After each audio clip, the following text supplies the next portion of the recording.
사도신경으로 우리의 신앙을 하나님께 고백하겠습니다. 나는 전능하신 아버지 하나님 전지의 창조주를 믿습니다. 나는 그의 유일하신 아들 우리 주 예수 그리스도를 믿습니다. 그는 성령으로 잉태되어 동정녀 마리에게서 나시고 본디오 빌라도에게 고난을 받아 십자가에 못 박혀 죽으시고 장사된 지 사흘 만에 죽은 자 가운데서 다시 살아나셨으며 하늘에 오르셔 전능하신 아버지 하나님 우편에 앉아 계시다가 거기로부터 살아있는 자와 죽은 자를 심판하러 오십니다. 나는 성령을 믿으며 거룩한 공교회와 성도의 교제와 죄를 용서받는 것과 몸의 부활과 영생을 믿습니다. 아멘. 우리 함께 찬송가 524장 우리 함께 찬양하시겠습니다.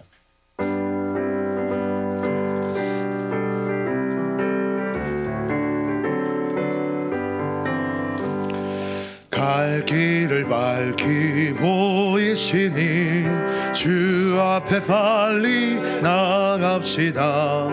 우리를 찾는 구주 예수 오도라 하시네.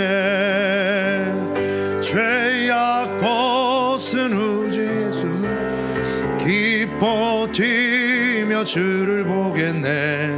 하늘에 계신 주 예수를 영원히 섬기리. 우리를 오라 하시는 말 기쁘게 듣고 순종하세. 그 주를 믿기 지체 말고 속속히 나가세. 죄악 벗은 우리 영혼을 기뻐 뛰며 주를 보겠네. 하늘에 계신 주 예수를 영원히 섬기리. 주 오늘 여기 계시오니 다 와서 주의 말씀 드세. 듣기도 하며 생각하니 참 진리시로다.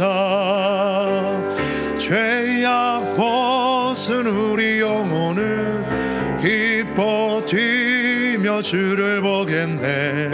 하늘에 계신 주 예수를 영원히 섬기리. 아멘. 오늘 우리에게 주신 하나님의 말씀은 마가복음 2장 13절에서 22절까지의 말씀입니다. 마가복음 2장 13절에서 22절까지의 말씀, 우리 한 절씩 교독 후 마지막 절을 합독하겠습니다. 예수께서 다시 바닷가에 나가심에 큰 무리가 나왔거늘 예수께서 그들을 가르치시니라. 또 지나가시다가 알페오의 아들 레이가 세간에 앉아 있는 것을 보시고 그에게 이르시되 나를 따르라 하시니 일어나 따르니라. 그의 집에 앉아 잡수실 때 많은 세리와 죄인들이 예수와 그의 제자들과 함께 앉았으니 이는 그러한 사람들이 많이 있어서 예수를 따름이러라. 바리새인의 서기관들이 예수께서 죄인 및 세리들과 함께 잡수시는 것을 보고 그의 제자들에게 이르되 어찌하여 세리 및 죄인들과 함께 먹는가. 예수께서 들으시고 그들에게 이르시되 건강한 자에게는 의사가 쓸데없고 병든 자에게라야 쓸데있느니라. 나는 의인을 부르러 온 것이 아니요 죄인을 부르러 왔노라 하시니라. 요한의 제자들과 바리새인들이 금식하고 있는지라. 사람들이 예수께 와서 말하되 요한의 제자들과 바리새인의 제자들은 금식하는데 어찌하여 당신의 제자들은 금식하지 아니하나이까. 예수께서 그들에게 이르시되 혼인집 손님들이 신랑과 함께 있을 때 금식할 수 있느냐? 신랑과 함께 있을 동안에는 금식할 수 없느니라. 그러나 신랑을 빼앗길 날이 이르리니 그날에는 금식할 것이니라. 생배 조각을 낡은 옷에 붙이는 자가 없나니 만일 그렇게 하면 기운 새 것이 낡은 그것을 당겨 헤어짐이 더하게 되느니라. 새 포도주를 낡은 가죽 부대에 넣는 자가 없나니 만일 그렇게 하면 새 포도주가 부대를 터뜨려 포도주와 부대를 버리게 되리라. 오직 새 포도주는 새 부대에 넣느니라 하시니라. 아멘. 기도하겠습니다. 좋으신 아버지 하나님, 은혜를 감사합니다. 지난 간밤에도 저희들을 주님 품 안에서 편히 쉬게 해주시고 또 이 새벽에도 저희들을 주 앞에 불러주심을 감사합니다. 오늘도 저희들에게 새날 주시고 또 생명 주시고 건강 주셨는데 이 한 날도 주님과 더불어 동행하게 하시고 주를 기쁘시게 하는 한 날 되게 하여 주옵소서. 이 새벽에도 주님을 사모하오니 말씀과 기도 가운데 저희들을 만나 주시고 주의 성령으로 충만케 하여 주옵소서. 주님께 1000번째 예물과 또 감사의 예물 또 11조 구역 예물을 드립니다. 하나님 아버지, 믿음으로 또 순종으로 감사함으로 드리는 예물을 주님께서 기뻐 받으시고 약속하신 하늘의 복과 땅의 복으로 충만하게 채워 주옵소서.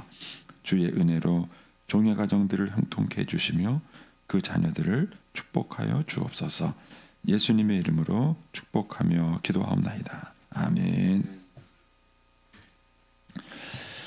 이 새벽에도 주의 은혜와 축복이 함께 하시기를 축원합니다. 이제 오늘 본문에는 이제 두 가지 사건이 있죠. 이제 하나는 이제 세리 마태를 예수님이 제자로 부르시는 사건이고, 하나는 이제 금식 기도에 대한 이제 그런 질문과 답변이 있는 사건입니다.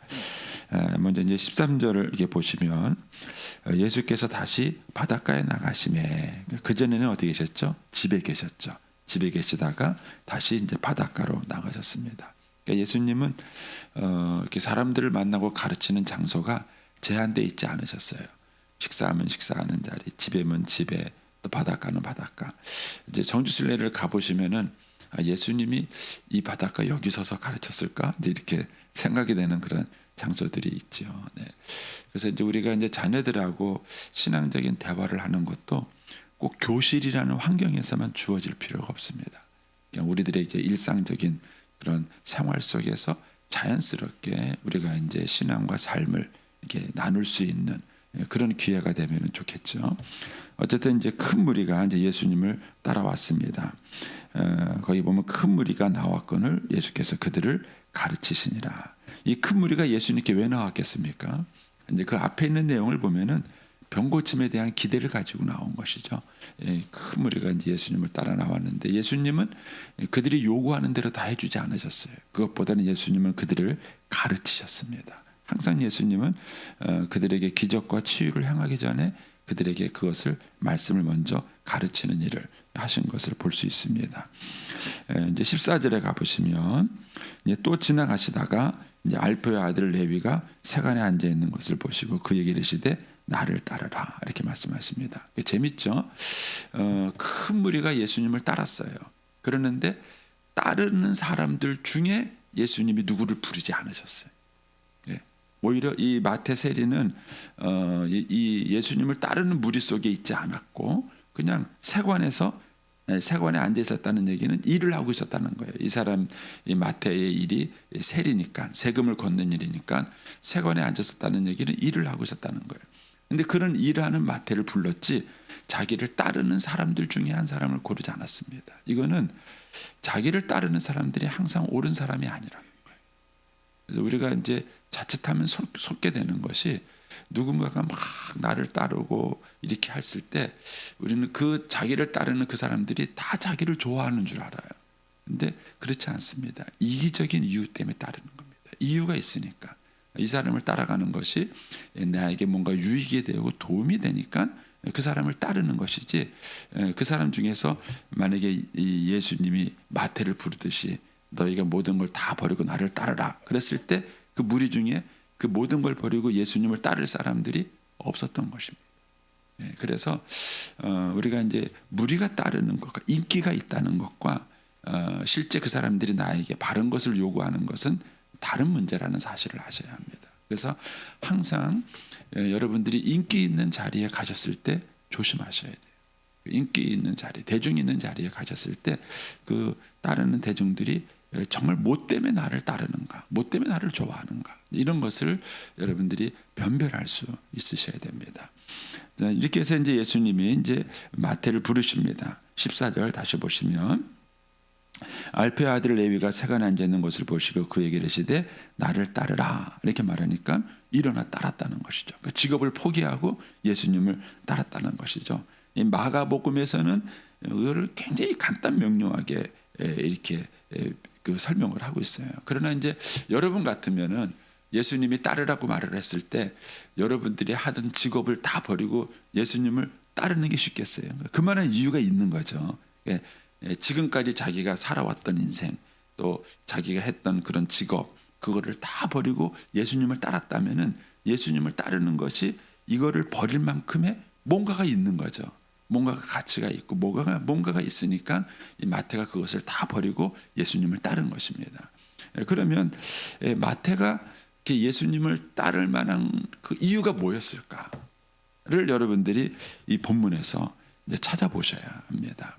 마태가 예수님을 버리고 따라가면 여러분 같으면 뭐 갖고 따라가시겠어요? 만약에 여러분 같으면은 예수님이 오셔서 나를 따르라 이렇게 말을 했을 때 여러분 같으면은 뭐가 되면은 탁 버리고 따르겠어요. 제가 볼 때는 요즘 사람들은요, 나를 따르라 그러면은요, 예수 저 사람 따라가면은 돈 좀 벌겠다 그러면 따라갈 것 같아요. 현대인들은 돈이 최고의 가치예요. 윌리엄 퍼핏이라는 그 유명한 투자가가 있잖아요. 투자가가 있는데 그 사람이 워낙 그 투자의 귀재예요. 어마어마한 재벌가죠. 주식 이 투자를 잘해가지고 어마어마한 재벌가인데 이제 한 청년이 물어봤어요. 어떻게 당신처럼 될 수 있느냐?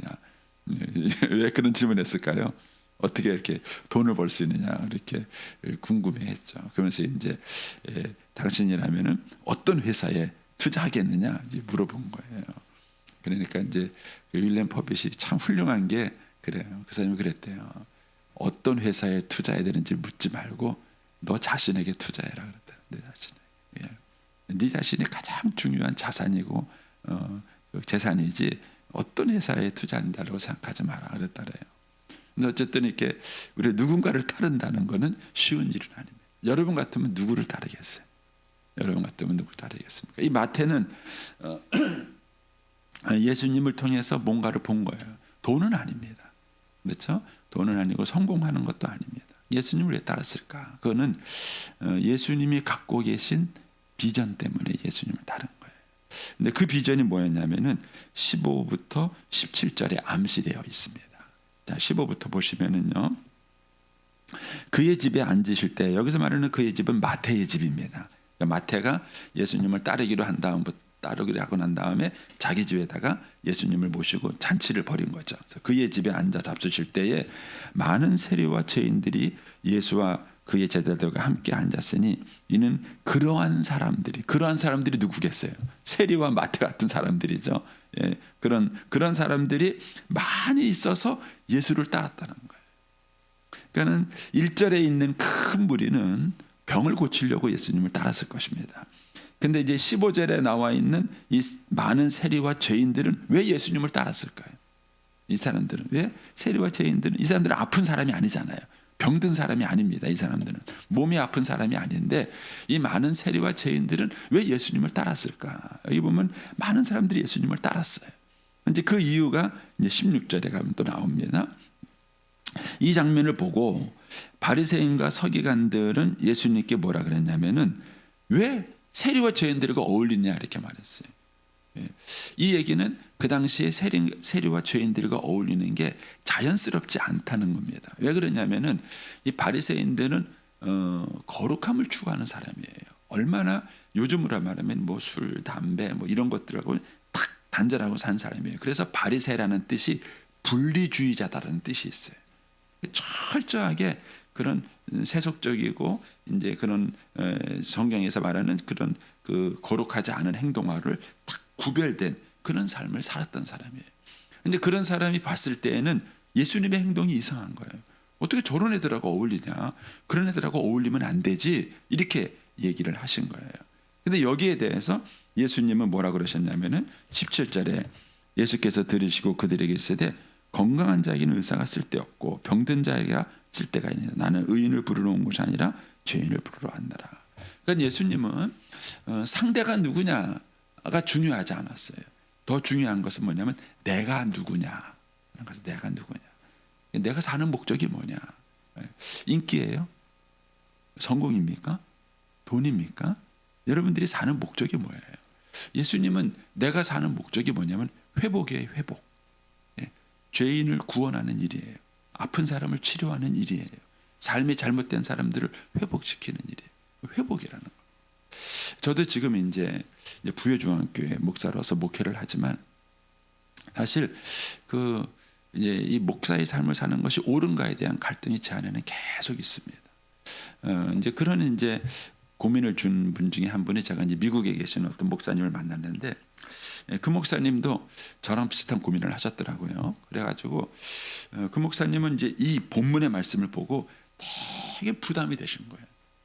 그러면서 이런 질문을 해보신 거예요. 세리와 죄인들이 나를 따르는가? 이런 질문을 해보신 거예요.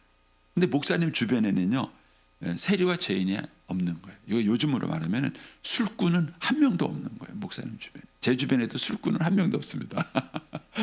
다 신자들하고 믿는 사람들만 있는 거예요. 그래서 이제 이 목사님이 되게 이 말씀에 충격을 받았어요. 그래서 어떻게 하셨냐면은, 물론 미국 상황입니다. 우리나라하고 다른 미국 상황이지만은 동네에 단란주점을 가신 거예요.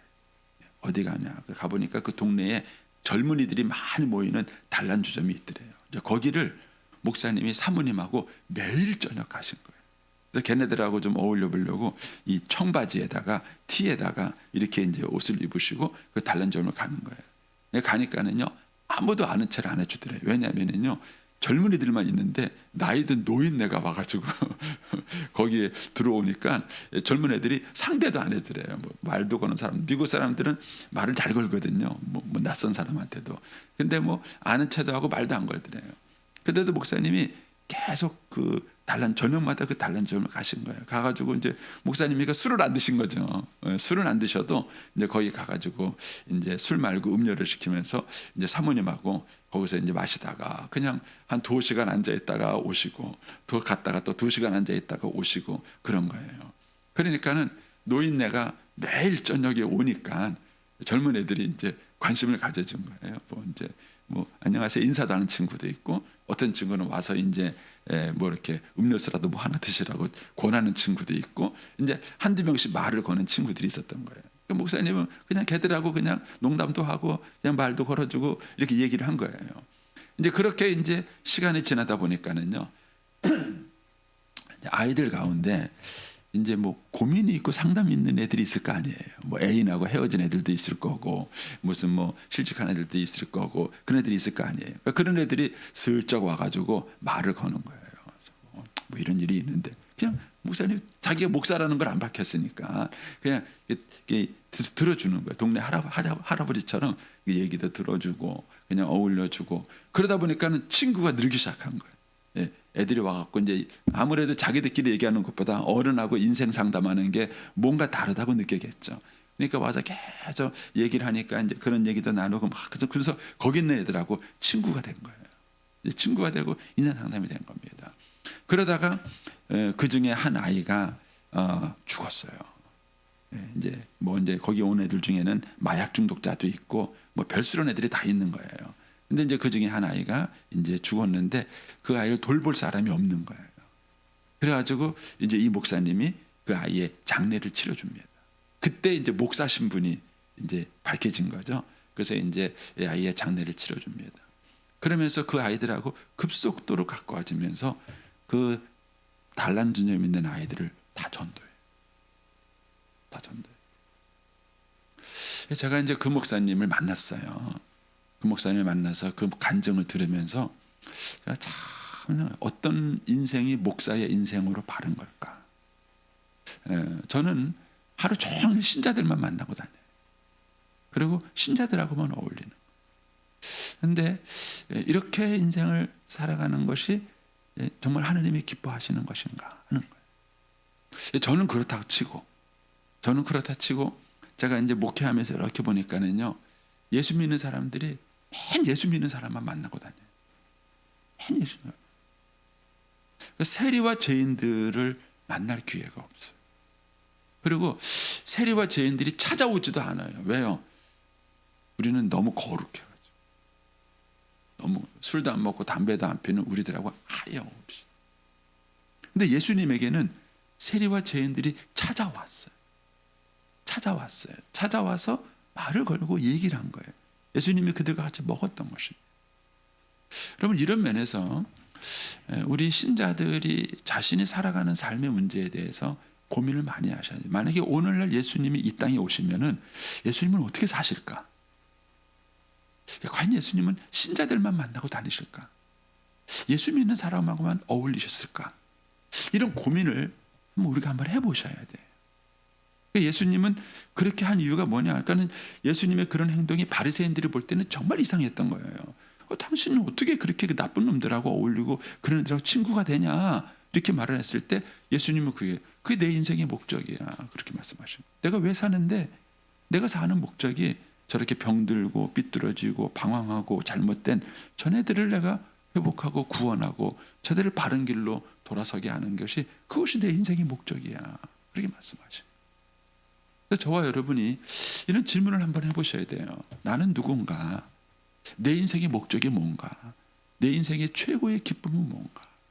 저는 특히 우리 어르신들한테 좀 도전을 드리고 싶은 게 뭐냐면은, 제 얘기를 또 혹시 오해하시거나 상처하지 않으셨으면 좋겠어요. 나이 드신 어른들의 인생 목표가 뭐냐면요, 그냥 아프지 않고 지내다가 천국 가는 거예요. 나쁘게 말하면은요, 아주 좀 비판적으로 얘기를 하면요, 그냥 죽는 날만 기다리시는 거예요. 죽는 날만 기다리시는 거예요. 근데 그게 인생의 목적인가? 정말 하느님이, 저는 어떤 권사님이 젊은이들 단기 선교하는데 따라간다고 나선 거예요. 난리가 난 거예요. 교회에서 권사님 따라가면 짐 된다고, 따라갔다가 거기서 만약에 돌아가시기라도 하면은 어떻게 되겠냐고 난리가 난다고, 난리가 난 거예요. 이제 그 얘기를 이제 그 교회 목사님이 들으셨대요. 그래서 그 목사님이 그런 얘기를 하셨대요. 권사님이 고수톱치다가 안방에서 돌아가시는 게 잘한 겁니까? 아니면은 선교하러 따라갔다가 거기서 객사하는 게 낫습니까? 이렇게 물어봤대요. 어떤 게 좋아요? 여러분, 어떤 게 축복이세요? 어떤 게 축복이세요? 그 권사님은 그냥 애들 단기 선교하는데 따라갔다가 그냥 거기서 죽어도 좋다는 거예요. 꼬들어오는 거죠. 그럼 저와 여러분이 어떤 인생을 살고 어떻게 살아가는 것이 정말 하나님을 기쁘시게 하는 인생인가에 대해서 우리가 한번 고민을 한번 해보셔야 돼요. 그래서 예수님 주변에는 세리와 죄인들이 많이 모여들었어요. 그게 바리새인 눈에는 이상한 거예요. 왜 그런 술 먹는 사람들하고, 왜 그런 사람들하고 어울리느냐? 그런데 그런 사람하고 어울려야 전도를 하죠. 그렇지 않습니까? 그런 사람들하고 어울려야 그 사람에게 복음을 전할 수 있고, 그들을 상담해 줄 수 있고, 그들을 회복해 줄 수 있는 것이죠. 그래서 예수님이 그 부분을 명확하게 얘기를 하시는 거예요. 저도 지금 계속 저도 그런 고민을 갖고 살아요. 그래서 어떻게 하는 것이 정말 목사다운 삶을 살아가는 것인가, 그리고 어떻게 하는 것이 정말 하나님이 기쁘게 하는 삶을 사는 것인가. 이제 지금은 제가 교회에 충성하는 것이 옳다고 믿어서 제가 열심히 제가 이제 교회에 충성하고 이렇게 살아갑니다. 살아가는데 그런 그 의문점이 늘 제 마음속에 있어요. 술 먹는 사람이 절 찾아올까? 하긴 그런 사람들하고 찾으면은요, 시간 낭비가 많아요. 왜냐면 한 얘기 또 하고 한 얘기 또 하고 쓸데없는 얘기 또 하고 내가 이 사람하고 앉아 있어야 되나, 이런 얘기를 듣고 있어야 되나 막 이럴 때가 있어요. 사실은 술 먹는 사람들하고 만나서 얘기하면은 그런 이제 고민이 있는데 어떤 것이 옳은 것인가 하는 생각을 해봅니다. 근데 마태는 이걸 본 거예요. 이걸 보고는 충격을 받은 거예요. 왜냐하면 이 예수님 당시의 사람들은 철저하게 차별이 있는 사회, 신분 차별이 있는 사람이에요. 신분 차별이 있는 사회. 그런데 이런 사회에서 예수님께서 차별이 없는 삶을 사신 거예요. 이것이 마태에게는 굉장한 도전을 두신 거예요. 그러면서 뭐라 그러냐면은, 나를 따르라, 내 비전을 따르라, 이렇게 말했을 때 마태는 저런 예수님이라면, 저런 비전을 가지신 분이라면 내가 이거 다 버리고 저 사람 따라가도 좋아가 된 거예요.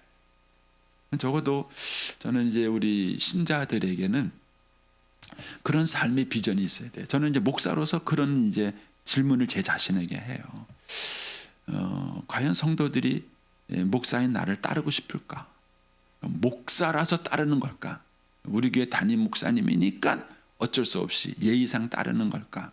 아니면은 정말 제가 목회하는 비전 그런 것에 대해서 성도들이 공감해주고 또 좋아해주고 정말 목사님이 하는 그런 이제 목회 비전이라면은 정말 내가 같이 목사님과 동역하고 그렇게 하고 싶다. 이런 비전을 주는 목사일까? 제 자신에게 물어봐요. 나는 어떤 목사? 특히 마태처럼 나 목사님을 위해서라면 다 버리고 목사님 따라달래요. 이렇게 할 만큼 비전이 있는 사람일까? 제가 제 주변을 가만히 보니까 저한테는 그런 분이 몇 분 있어요. 만약에 이제 이강천 목사님 같은 분이 비전을 주시고 같이 하자 그러면은 따라갈 것 같아요. 그러니까 이제 저와 여러분이 그런 비전이 있어야 돼요. 그러면 이제 저는 이제 목사로서 이제 그런 말씀을 드렸고, 우리가 이제 부모로서도 그런 생각을 할 수 있어요. 만약에 부모로서 자녀에게 야, 너 나를 따라 이렇게 말을 했을 때 자녀가 그 부모를 봤을 때 부모님의 삶이, 부모님의 그런 인생 목표나 비전이 정말 그 자녀에게 감동이 된다면 나도 엄마처럼 살고 싶어, 아빠처럼 살고 싶어, 이게 되는 거예요. 저는 그것이 신앙의 계승이라고 저는 믿어요. 그래서 아이들이 은근슬쩍 알아요. 우리 엄마 아빠가 갖고 있는 그런 인생의 최고의 목표, 그 비전이 뭔가를 애들이 알아요. 우리 엄마는 맨날 돈밖에 몰라. 우리 엄마 좋아하는 건 돈이에요, 돈이에요. 이런 애들도 있어요. 돈 주면 우리 엄마 좋아해요. 근데 그 아이들이 기가 막히게 하는 것이죠. 그래서 오늘 이 사건 앞에서 한번 우리가 묵상을 좀 한번 해볼 좀 필요성이 있습니다. 나는 정말 예수님을 따라서 사는 것인가? 그리고 어떤 비전이 있는가 하는 것들을 한번 묵상해 보시면 좋겠습니다. 자, 이제 두 번째 사건은 이제 금식에 대한 사건이죠. 그런데 18절에 보시면 요한의 제자들과 바리새인들이 금식하고 있는지라 사람들이 예수께 와서 말하되 요한의 제자들과 바리새인의 제자들은 금식하는데 어찌하여 당신의 제자들 금식하지 않습니까? 이 참 재밌는 질문인데 기준이 뭐냐면요, 기준이 요한의 제자들, 바리새인의 제자들이에요. 성경에서 이렇게 말하지 않아요. 성경에서 이렇게 말하는 게 아니라 바리새인의 제자들 금식하는데 요한의 제자들 이렇게 쉽게 말하면 거예요. 목사님, 저 교회는 이렇게 하고 저 교회는 저렇게 하고 저 교회는 저런데 우리 교회는 왜 안 해요? 이런 질문하고 똑같은 거예요. 이거는 획일적 사고 구조를 갖고 있기 때문에 그래요. 획일적인 사고 구조. 그러니까 사명이 다른 거예요. 저 교회의 사명이 다르고 이 교회의 사명이 다르고 저 사람의 사명이 다르고 이 사람의 사명이 다른 거예요. 그런데 우리들의 기준은 하나님 말씀이 돼야 되는데 그게 아니라 남들은 이렇게 되는 거예요. 남들은, 저 사람들은 저렇게 하는데 왜 우리는 하지 않아요? 이 사람들의 질문이 그런 거예요. 바리새인의 제자들, 요한의 제자들은 금식하는데 왜 당신의 제자는 금식하지 않습니까? 이 질문하는 거죠. 여기에 대해서 예수님이 두 가지 이유를 제시하죠. 하나는 19절 20절이죠. 예수께서 그들에게 이르시되 혼인집 손님들이 신랑과 함께 있을 때라는 얘기가 나오죠. 금식할 수 있느냐, 신랑과 함께 있을 동안이라는 얘기가 나와요. 때나 동안이나 같은 얘기죠. 그 다음에 20절에 가면은 그러나 신랑을 빼앗길 날 역시 시간의 문제예요. 날, 때, 그렇죠? 그러니 그 날에는 그것도 뭡니까? 시간 문제예요. 날, 때, 시간의 문제죠. 결국 19절에서 20절에 주님이 첫 번째 답변은 뭐냐면은요, 때에 따라 다르다는 거예요. 상황에 따라 다르다는 것이죠. 예. 그런데 우리는 이거를 구분하지 못하는 것이죠. 그래서 요즘처럼 사는 시대가 우리 어른들이 참 힘드실 것 같아요. 왜냐하면은 어른들이 살던 시대하고 지금 시대가 뭐예요? 너무 많이 달라졌어요. 너무 많이 달라졌어요. 이제 앞으로는 AI가 생긴다 그러잖아요. 이 AI 시대에 어떻게 될지 몰라갖고 사람들은 정말 불안해합니다. 저도 힘들어요. 왜 힘드냐면요, 제가 학교 다닐 때 배웠던 목회 방식을 지금 써먹을 수 있으면 얼마나 좋겠어요. 근데 성경 빼놓고는요 써먹을 게 없어요. 학교 다닐 때 배웠던 거 지금 다 쓰레기예요. 예. 제가 나중에도 알겠지만은 요즘은 디지털 시대 아니에요. 디지털 시대. 예. 제가 학교 다닐 때 아이패드를 배웠겠습니까? 예. 그런 게 뭘 조작하는 걸 뭘 알기는 했겠습니까? 근데 지금은 그런 거 하지 않으면은요, 이제 이런 여러 가지 일들을 처리할 수가 없는 상황이 되는 거예요. 그러니까는 상황에 따라서 변하는 것들이 있어요. 상황에 따라서. 그러니까 때에 따라서죠. 때에 따라서 변하는 것이 있습니다. 그래서 변하는 것과 변하지 않는 것, 그러니까 본질적인 것과 비본질적인 것의 차이를 우리가 변별할 수 있어야 되는 것이죠. 그러고 난 다음에 또 21절에 가서는 이제 그런 얘기 하시죠. 생배 조각을 낡은 조각에 붙이는 자가 없다. 만일 그렇게 하면은 기운 것이 낡은 것을 당기어 헤어짐이 더해지게 된다. 그래서 새 포도주는 새 부대에 넣어야 된다. 이제 이 얘기를 하시죠. 이거는 상황에 대한 문제입니다. 19절, 20절은 때에 대한 문제라면은 21절, 22절은 상황에 대한 것이죠. 그러니까는 저런 상황에서는 그게 맞았지만 이런 상황에서는 안 맞을 수 있는 것이죠. 안 맞을 수. 그래서 인간이 가지고 있는 것 중에서 사고의 유연성이라는 게 참 중요해요. 저는 옛날에 피자 쳐다도 안 봤습니다. 그런데 요즘은 피자 잘 먹습니다. 왜냐면 피자 안 먹으면요 애들하고 놀 수가 없어요. 그리고 저는 또 가면 특이한 게 우리 딸들하고 이렇게 가잖아요. 그러면 지 음식이 있고 내 음식이 있지 왜 섞어 먹어요? 나는 이게 얘네들이 뭐야 아빠 그래서 막 섞어요. 너는 뭐 시키고 너는 뭐 시키고 너는 뭐 시키고 뭐 요리를 시켰는데 그게 같은 음식이야. 갖다 섞어놓고 네 것도 먹고 내 것도 먹고 그런 거예요. 저는 이게 이해가 안 돼요. 내 밥그릇은 내가 먹고 내가 줘야지. 뭘 하나 시켜서 뭐 너도 먹고 먹어. 그래 아빠 똑같은 걸 다 시켜서 먹어야 되겠어? 이거저거 시켜서 맛있는 거 섞어 먹으면 맛있잖아. 사실 제 취향이랑 안 맞아요. 안 맞는데 내 애들하고 어울리려니까 그냥 가서 사는 거예요. 하는 건데 그렇게 바뀐 게 참 많아요. 근데 저희 어머님은 죽을 때까지 그거 못 바꾸셨어요. 그래가지고요 외식하러 나가는데요 피자 먹었다고 입이 이만큼 나오셨어요. 그래가지고는 우리 누나한테 전화해가지고는 이것들이 저녁도 안 준다고 일렀어요. 저녁도 안 준다고. 그리고 몇 번 그러고 나니까는요 이제 어머님 모시고 나가면 불편한 거예요. 그래서 할 수 없이 어떻게 했냐면은 외식하러 가는 날은요 어머님한테 거짓말했어요. 엄마 교인이 초청했어. 그럼 우리 엄마 안 가요. 초대했다고 그러고 이제 그러니까 그래 안 먹을 수밖에 없어요. 왜냐면은 어머니 밥 차려드리면 너는 왜 안 먹냐 그래요. 꼭 같이 먹어야 드시거든요. 너는 왜 안 먹냐 그러면 이제 방법은 그 수밖에 없어요. 엄마 나 교인이 초대해서 밥 먹으러 가야 돼. 그러면 이제 아무 말 안 하세요. 그럼 혼자 드시거든요. 그러면 어머니 식사 다 드시고 나면은 그 다음에 우리끼리 싹 가서 외식해요. 근데 솔직히 뭐 저는 마음이 안 편해요. 저는 아들이라서 그런가 그렇게 가서 먹고 나면은 먹으면서도 솔직히 마음은 안 편해요. 마음은 안 편해요. 근데도 이제 뭐 이제 여러 사람을 위해서 이제 따라가 주는 거죠. 근데 그때마다 우리 어머님이 좀 안쓰러워요. 좀 늘 미안하기도 하고 왜냐면 집에 늘 혼자 계시잖아요. 근데 이런 데 따라와서 좀 같이 앉아주시고 좀 어울려 주시면은 얼마나 좋을까 이런 생각을 하는데 우리 어머님은 어쨌든 피자는 밥이 아니에요. 그거 먹고 무슨 음식이 되냐는 거예요. 뭐 그러니까 이제 어려운 것이죠. 그래서 우리가 신앙에도 그럴 수 있다는 것이죠. 본질과 비본질. 그러니까 변화서는 안 되는 것들이 있어요. 그런 것들은 우리가 세월이 지나도 잘 지켜야 됩니다. 그러나 본질이 아닌 것들이 있죠. 그런 것들은 우리가 상황에 따라서 바꿀 수 있어야 되는 것이죠. 그러니까 주님이 이제 얘기합니다. 그래서 금식 자체가 잘못된 게 아니에요. 예를 들면 예수님은 금식을 비판하지 않으셨어요. 금식이 틀렸다. 이게 비판하지 않으신 거예요. 다만 금식할 상황이 있고 금식하지 않을 상황이 있다는 것이죠. 금식할 때가 있고 금식하지 않을 때가 있다는 것이죠. 그런데 그거를 획일적으로 적용을 하니까 나는 하는데 왜 너는 안 하냐? 이렇게 하는데 너는 왜 그러냐? 이런 것들이 이제 갈등을 갖고 오는 것이죠. 주님이 이제 거기에 대한 얘기를 해주신 것입니다. 한번 오늘 잘 말씀 묵상하시고 오늘도 주님의 말씀과 지혜로 살아가시기를 축복합니다. 기도하겠습니다.